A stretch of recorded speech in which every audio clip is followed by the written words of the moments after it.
I'm Soledad O'Brien. Welcome to Matter of Fact. As we grapple with the recovery efforts in Puerto Rico, policymakers are asking, do we need a Marshall Plan to rebuild the island? That, of course, was the American initiative that rebuilt the devastated areas of Europe after World War II.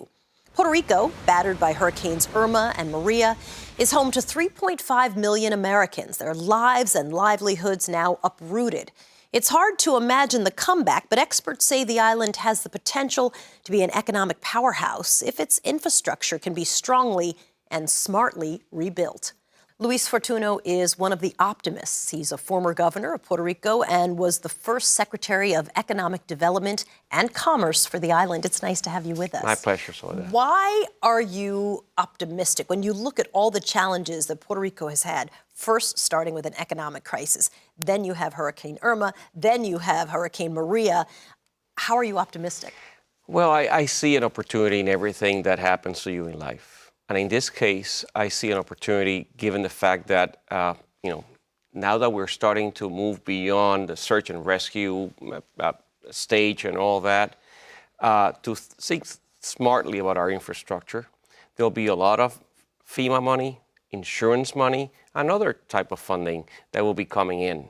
If it's leveraged appropriately, it could actually be the building foundation for a brighter future for those Americans that still reside in Puerto Rico at that moment. I do have concerns with migration, but that could be very, very powerful moving forward. There's been a brain drain out of Puerto Rico for a little bit. How do you keep 1 million Puerto Ricans from leaving the island in the wake of a real disaster? Sure, and it's very tough. As long as power comes back so that people can go back to work and kids can go back to school, that'll stop. So I do have family members, actually, that have moved to the mainland temporarily, but they are senior citizens. And so they have every intention of moving back to the island as soon as they can.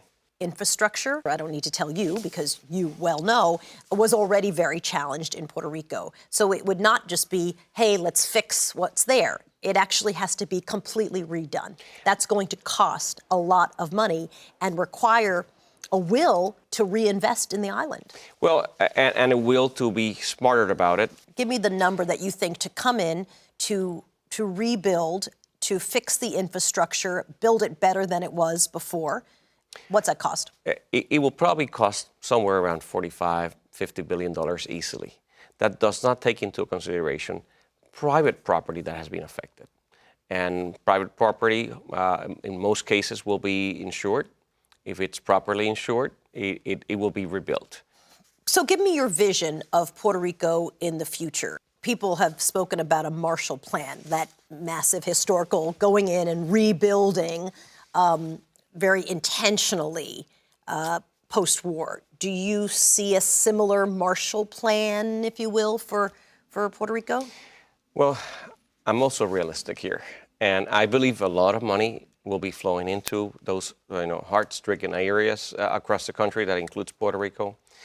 But I believe there's not that much money anymore. So there is a limit as to how far Congress will continue to, give out money and go out to foreign countries so that they buy our treasury bonds. So no Marshall Plan in So your mind. I don't see that happening. However, I see a tremendous. I lived through 2 hurricanes in Puerto Rico, and if the monies are used appropriately, there could be an economic boom. Is that a 10-year plan? Is that a 20-year plan? Are we 30 years later seeing Puerto Rico come back? I don't want to wait that long, to be honest. And what I've heard from federal officials is that the damage to the infrastructure is serious, but it can be fixed rather quickly. Quickly in terms of, it may take months for some people. And if you and your family have no power for months, months is a lifetime. It's a lifetime.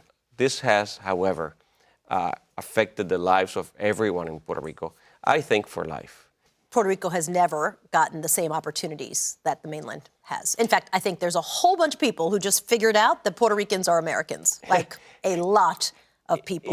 It's unbelievable that we have been part of this great nation for 120 years. We have been American citizens for 100 years. Fought in America's wars. At a greater level per capita than every single state, and we're proud of that. And it takes a crisis like this one for a lot of people to find out, but it's never late. Luis Fortuno, former governor. Nice to have you with us, sir. We appreciate it. Thank you.